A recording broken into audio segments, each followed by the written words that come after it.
Just a quick disclaimer before I get into this video. There are a lot of bugs and bugs eating bugs and things like that in this video, so if that's not really your thing, just you have been warned. Praying mantises are a great low commitment, low maintenance pet that will steal your heart.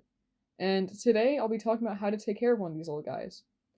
Just really quick as well, I'm not going to be covering breeding like at all in here. I've never bred them and I haven't done the research for how to breed them properly.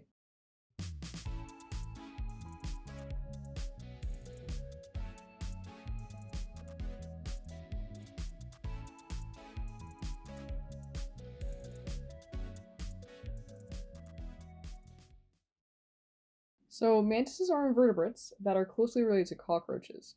They often look like the environments they come from. Like this guy, she looks like a dead leaf. So that's super cool. They like to blend into the surroundings because they're ambush predators, and they'll wait for prey to come near them before they strike. Generally, the larger the mantis is, like based on a species, the longer it lives. So it's like the opposite of dogs, where the smaller the dog is, the longer they live. And females live longer than males to prevent incest because by the time the females from one ootheca are already sexually mature, the males from that same ootheca are going to be already dead, so she'll have to go and find a male from another ootheca. An example of a species and everything, this is a Philocrania paradoxa, or a ghost mantis. She is an adult, so you can see she has her wings, and she's huge. And the females live around 9 months, while the males live around 6. She's actually already lived 9 months, and she just molted, so she's outlived the expectations, but that's awesome. Yeah. To tell whether or not your mantis is a male or a female, you'll have to wait until they're big enough for you to count their abdominal segments. Females will have 5 or 6, while males will have 8. And there are a lot of other differences too, aside from like abdominal segments, but that's like, the one where you can like count to make sure. But there are differences in facial structure and body structure and everything, which vary from species to species. Like for Philocrania paradoxa, the males actually have these really cool like antennas that are like super intense. So that's another identifying factor for them.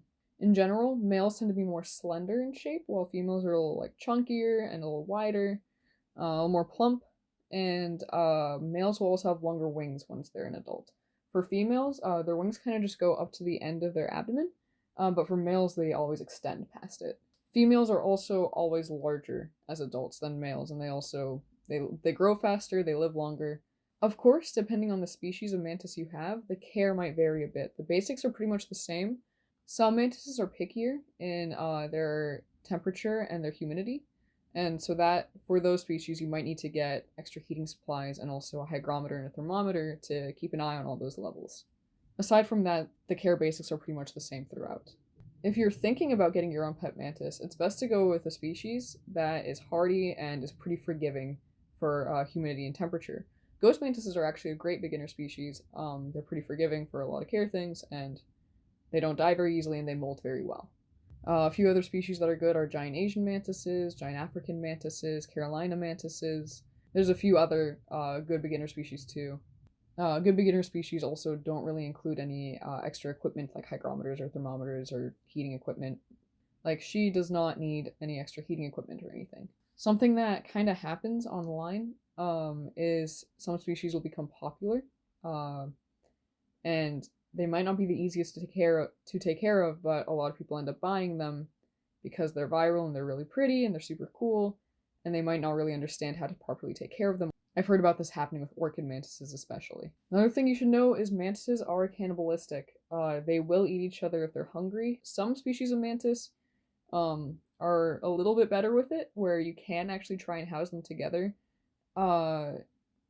Make sure to keep them well fed if you do try it, and also make sure to research the species on whether or not this should be attempted. And also, if you do it at all, just be prepared to possibly lose a mantis. You never know. Okay, so I'm going to get into how you should set up an enclosure for your mantis. A mantis's enclosure should be about 3 times as tall as a mantis and 2 times as wide. And this is kind of a minimum just for like their safety when they're molting. But a bit bigger, of course, will be nice. Just don't make it too big to the point where they won't be able to find their prey, or the prey won't be able to crawl up to them. A mason jar or a plastic deli cup are perfect options for mantis enclosures, but if you have a larger species, you might need to think a bit bigger than just a jar. For younger mantises, though, a jar or deli cup is perfect, or for smaller species, it's also good. I keep this girl in a pretty big jar. And the top of your enclosure should have a mesh on it for them to climb on the top. It's very important that they can hang upside down.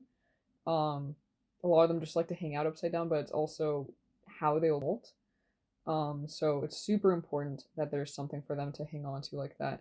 You don't want to use anything metal at the top. If you have like an Exoterra or a Zoomet enclosure, a lot of those have like, metal tops that are graded. Those can actually be quite bad for mantis's feet. So you would want to put something fabric underneath it for them to actually hang on to. Also, your mesh needs to be small enough, like the holes in it should be small enough that your mantis and the prey can't get out. For baby mantises, since they'll be needing to eat really small prey, the mesh should be like cheesecloth or something like that, or paper towel. But for larger mantises, like for this girl, I use a pretty open net for her. Also, this should go without saying, but it's really important that you have some sort of screen or mesh because your mantis needs air, so it can't just be like a closed, airtight jar. Your mantis does need air too. Inside the enclosure, you should be keeping some substrate like paper towels, sphagnum moss, cocoa fiber, just to keep the humidity up, and also it looks nice. You should replace this every once in a while, so like when you notice it gets, dirty, if it starts molding especially, you should replace it. And for babies, it's probably good to use paper towel because they poop a lot, and also it's just good to monitor their droppings to make sure they're eating properly and everything's fine. I personally like sphagnum moss because it looks a lot nicer, but I use paper towel for babies. You can use paper towel for their whole life if you really want to. It just doesn't look as nice as some of the other options. So your mantis will need something to climb on and to hang on to. So like a stick that goes all the way to the top of the enclosure, like to the mesh. At least one of those. And it's especially important for mantises that can't climb smooth surfaces like glass. You can use pretty much anything that you would find in a pet store that's intended to go inside an enclosure, like for reptiles and stuff. That should be safe for them. You can also use sticks that you find outside. Just make sure that it's not something with pesticides all over it. If you don't use pesticides in your own backyard, then sticks from your own backyard should be totally fine. You do have to sanitize them though, and how I sanitize sticks is I put them in the oven at 250 degrees for like 30 minutes to an hour, but that should kill anything that could hurt your mantis. If you really want to, you can be super simple and just use a popsicle stick, and that's totally fine. Aside from sticks, you can also add some decoration in there to make it really nice. I like to add plastic flowers and such, plastic leaves, stuff like that. You can pretty much add whatever you want. Use your own common sense though. Don't add something that's like super smelly with like chemicals and like glitter everywhere. A lot of plastic flowers are really nice. Just any fake flowers. I get mine from like Daiso. They're really good decoration, but especially when your mantises are younger, they'll like to crawl on it. Actually, she had a molt on one of her plastic flowers once when she was younger. So decoration's always nice. Makes it look nicer. It gives them some more stuff to climb on. Once again, things that are from a pet store that are intended to go inside enclosures are going to be safe for this. Also, going back to earlier, some mantises do need extra equipment like a heat lamp or some other heating equipment and a hygrometer and thermometer to keep an eye on specific levels. Not required for all mantises though. Do some research on the species you're planning on getting. Now that you have your enclosure set up, most of the maintenance that you'll be doing will be just misting it once a day or so to make sure that there are droplets for your mantis to drink, and that so that the humidity is up for when your mantis molts. Once again, humidity is especially important when your mantis is molting. And going into molting, molting is how mantises grow. How often and how many times in their life a mantis molts is dependent on their species and their gender. Usually it's about every few weeks. It might decrease in frequency the older a mantis is though. When your mantis is in pre-molt or when they're preparing to molt, they'll stop eating and they'll generally be they'll kind of stay a little more still. They won't explore their enclosure as much. They'll hang upside down in order to molt so they can like slip out of their skin and leave it behind. And it's really important to leave them alone, keep the humidity up, and don't shake their enclosure or what their enclosure is on because you could shake them out of their molt too early and in a way that is not very fun for them. So just be very careful while they're molting. Don't try to feed them if they're in pre-molt, but I'll get more into that later.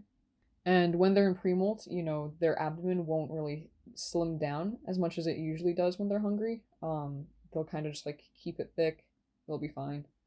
So those are a few signs for your mantis being in pre-molt. Molting is a super risky time for mantises. They can mismolt and either die or disable themselves, and that can cause the end of their life. So some species molt easier than others. Ghost mantises do really well with molting, but it's something to keep in mind that some species have a lot of like intricate details and stuff, and they don't have as good success rates as a lot of other mantises. But as long as you keep the conditions right, they should be fine. And even if they aren't, it's not always your fault. They are bugs. Sometimes things just happen. To the positives of molting, your mantis is going to grow. It's going to be a lot cooler. They're going to need more food. They might need bigger food when they molt. And so there's that to look forward to. And if your mantis lost or damaged a limb, they can actually regrow it when they molt. So that's super cool. They can like regenerate limbs and stuff. Depending on which molt your mantis is on, there's actually terms for it. So L1 is just hatched out of the theca. L2 already gone through one molt, so on and so on. Then one molt before becoming an adult, that's a subadult, and then after their last molt, they're an adult. This girl here is an adult. And there's a few more changes that happen on the adult molt, and also adult molts take longer for the mantis to get to. So, for example, she usually took around a month between most of her molts. Before her adult molt, though, she took like 2.5 months, I think, to get ready for that. So, yeah. After your mantis molts, you want to give them a couple days before handling and feeding them, because their skin is still soft and they need to harden. For the adult molt, you want to give them like 3 days at least, just to let their skin harden, let them grow out their wings before you handle them or give them food. And I mentioned flying. Don't worry, these guys aren't great flyers. It's more like long jumping. So, on to feeding. Mantises are ambush predators, so they'll wait until food comes in front of them for them to grab it. Usually they stay quite still or they try to like blend in. Like for her, she does a little wave like when she walks or when she stands still, especially if you blow on her a bit, to like be wind. She'll like wave in the wind to pretend to be a leaf swaying in the wind. It's super cool. A lot of other mantises do the same as well. So yeah, they're just trying to blend in to not, give any signs of danger to their prey so that the prey comes up. Some are a little more aggressive and they might actually come towards their prey a little bit to hunt it. And for what you should be feeding your mantises, mainly flies. And flies are probably the most annoying part of taking care of a mantis. You can feed them a few other bugs as well, but generally their main diet should be flies. For nymphs or baby mantises, you can feed them fruit flies, which are super nice because you can find them in pet stores because they are also food for frogs. But for larger ones, you're gonna have to order pupae online and then hatch them yourself. I hear that some stores do stock fly pupae. I've personally never seen it, so there's that. You will have to order online, and that's the most annoying part, is that you will have to pay for fast shipping because they're technically alive, but they're just flies, and so it'll cost more than you think it should, and the shipping will cost a lot more than the fly pupae themselves do. So there's that. And also another thing, flies are probably going to be what you'll have to talk to people you live with about, because you can keep a mantis in a jar in your room, but flies are going to have to be stored in the fridge so that their flight muscles deactivate and their metabolism slow and they live longer. And they are also quite smelly. So you would have to talk to your parents or your roommates or who you ever live with to make sure that they're okay with you having a jar of flies in the fridge. So when you order your pupae online and they come in the mail, they're just going to be like these dry little pill-shaped things that smell quite awful once again. But how you want to hatch them is you want to put them in a jar with some moist paper towel and just let them sit for a while. Make sure that it's covered and make sure that it's like not airtight so that they can breathe, but like, make sure that they're not going to get out. And then you just let it sit for a while, and it should take like 24 hours or so before you'll start seeing flies popping up. And then once you have enough flies that have hatched, put it in the fridge. And you'll also want to feed your flies. And what you feed your feeders is really important for any animal. You have to feed your feeders what you're okay with your pet eating. So for mantises, I actually feed my flies honey. Honey can become a sticky death trap for a few flies, but as long as you still have enough for your mantis, then it's no big deal. So you're going to keep your flies in a refrigerator so that they're colder and their flight muscles are deactivated, so it's easier for you to feed them. And also so that their metabolism is slowed, so they live a lot longer, so you have flies for a longer duration of time to give to your mantis. Once your flies die out, of course, you'll have to buy more flies, and it's okay to feed your mantis other bugs while you're waiting on those flies. Aside from flies, you can feed them things like dubia roaches, waxworms, mealworms, crickets. The thing with a lot of other feeders, aside from flies, is that they can cause some issues. For example, like mealworms, they have a lot of chitin, so they can actually cause impaction and ultimately kill your mantis if you give them too many mealworms or just too often. But one here and there when you're waiting for flies is okay. Crickets are very controversial because pet store crickets are known to be rather filthy, and they can actually make your mantis sick sometimes. They're prone to just infection and parasite. They're also fed carrots sometimes at pet stores, and carrots are actually toxic to praying mantises, so that's an issue. Another thing about crickets is that their mandibles are very strong and they can actually hurt your praying mantis, especially when they're molting. Waxworms are kind of like a treat. They shouldn't be given too often because they don't have a lot of nutrients and they're very fatty. So they're just not very good for your mantis. But every once in a while, it's fine. Some other treats that mantises like is actually you can give them honey and I've heard banana. So to feed your mantis, you're gonna put their feeder in their jar with them or their enclosure. You can use tweezers or something to hold their prey up to them a little bit or to try and place them close by if you need to. But just if you don't keep an eye on them, make sure that your mantis is going to eat them, and if they don't within a few hours, take the prey out. They're not interested. Try again tomorrow. If they don't do it again, they might be in pre-molt, and that's where it's really important to leave them alone without their prey. For nymphs are super easy because you just kind of sprinkle in some fruit flies, make sure that they're just always a few crawling around in there with your mantis, and they'll just hunt them on their own. I just sprinkle in a few like every couple days or so. So you'll know when to feed your mantis based on their abdomen. If their abdomen is pretty thin, they could definitely go for a meal and they're quite empty. If they look like they're bursting at the seams with their abdomen, they could probably wait a couple days before their next meal. Generally, you'll want to offer your mantis food like every couple days or so. If they don't accept it, try again the next day, and if they still don't accept it, probably in pre-molt. If you're trying to feed your praying mantis something they aren't used to eating, you might have to break it open so that the guts and like the juices come out a little bit, and try and get your mantis to taste those. Once they understand it's food, they'll start chewing and probably take it from you, as long as they're interested in eating at that moment. When you do this, though, don't try to stress them out because you're putting something up to their face. They can get very defensive. If they start showing signs of being stressed or if they start kind of like backing away from you, leave them alone, let them cool down, and then come back in a bit. For some people, depending on who you are, feeding your mantis can either be super cool and exciting or quite a nightmare because you have to feed live bugs to them. I have swapped out praying mantises now to talk about the process of buying a pet mantis. So if you've heard everything in this video and you decide that taking care of a pet mantis is something you want to do, then you need to go through the process of buying one. And it's a little different than a lot of pets. Most pet stores don't carry mantises. I've heard that in other countries they do, like outside the US. I have personally never been inside a store in the US that has praying mantises. I've gotten every mantis. I've only have two, but I've gotten both of them online. So I'll link a few sites below that sell pet mantises. Generally, they're not too expensive. They're like $10 or so, depending on the species. More common species are cheaper, and they're usually available more often and for longer times. Rare species are going to be more expensive, and they're also going to sell out a lot faster. So things like orchid mantises. Actually, the most expensive part of buying a mantis is going to be the shipping. The shipping is going to be probably several times more than the mantis, depending on the species you get. But this is because you want the mantis to arrive alive. The less time inside a box being shipped, the better. So you will want to like pay for the fastest shipping, like overnight, 1 or 2 nights, somewhere there. So that you have the best chances of your mantis coming alive. And depending on the season, if it's super cold, they might come with a heat pack, or if it's super warm, they'll come with like an ice pack along with them to try and help out. Breeders will also pick shipping dates very selectively. So if there's super duper bad weather, they might not ship it. If it's like the end of the week and it could be stuck in transit for a few days, they won't ship. They'll usually ship in the beginning of the week for the best chances for the mantis to come quickly and safely. Back to shipping. It's not always an option. Some breeders require that you pay for the most expensive shipping so that, their mantises come safely. I'm going to take you through the process of like what it looks like when you're opening a mantis. It's going to come in a box. There's going to be a lot of stuffing to make sure that everyone's And they're going to be in a little deli cup.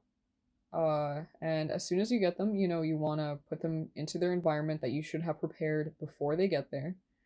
And yeah, it's super exciting to open up a new little friend that you ordered. So, safe interaction and handling for your mantis. Handling your mantis is perfectly safe for you. They are not venomous. Actually, they don't use any venom when they eat their prey. They just eat them alive, which is terrifying, but it poses no threat to you. Some larger species might try and like grab a finger. The thing is, in those situations, you will be fine, unless you just kind of like let them chew on your finger for like hours. You will be fine. Um, the challenge there is actually to try and remove your finger without hurting them. So that's the thing you have to consider is you are so much bigger than your mantis. You can easily accidentally crush them or hurt them. And when you hold them, you want to keep an eye on them at all times and, you know, make sure that you're not going to accidentally squish them, which would be tragic to accidentally kill your old friend. So be very careful. Um, when you hold them, you also want to make sure that your hands are clean. You don't want to have any chemicals on them or anything, so that your little guy is safe. To try and get them in your hand, of course, you want to be very careful with them. You don't want to like scoop them up or try and pick them up or anything. You just kind of have to let them walk onto you. So what I do is I pull out the stick from their enclosure, which usually they're hanging out on, and I hold my hand out, or I just put the stick somewhere with the mantis on it until they're ready to start exploring, and that's when I can handle them. Sometimes I just open the jar near me while I'm doing homework or doing something else, and sometimes they kind of start exploring a bit and they'll come out, and then that's when I can pick them up and interact with them. I've noticed that nymphs are always a lot more eager to come out of their jar than older ones. Um, they also, in general, just run around their jar a lot more than older mantises. And yeah, I think it's super cool to interact with your mantis. I just really enjoy it. They are visual animals, so they actually, kind of see the world how we do. They look around, and it's super cool to see them like tilt their little head around and just kind of like look at things, try to think about what they're thinking. I don't know. I just think it's super duper cool to see them kind of look around and hang out and explore. Sometimes I like to just have my mantis near me, hanging out, and it's still super cool just to see them looking around and stuff while I'm doing something else with them near me. And yeah, I just think it's super fun to interact with your mantis. When you are interacting with your mantis, you're gonna want to make sure that there are no other animals in the room. So if you have your cat in there, it's obviously not a very good idea because your cat's gonna want to attack the little thing that's crawling around and moving. I have a gecko who constantly has hungry stares at the mantises through their glass whenever they see them. And for that reason, they will never meet. Just super cool to watch them hang out. This is a giant Asian mantis. They're a nymph, so they're super tiny. They're gonna be a lot bigger very soon. But yeah. Overall, mantises are very tiny and fragile. Just be careful when holding them. So that was my video guide on how to take care of praying mantises. If you have any questions, let me know. And I hope this has opened some of your guys' eyes to how awesome praying mantises are and also kind of giving you a start on how you could go about taking care of them. And I hope you all have a wonderful day.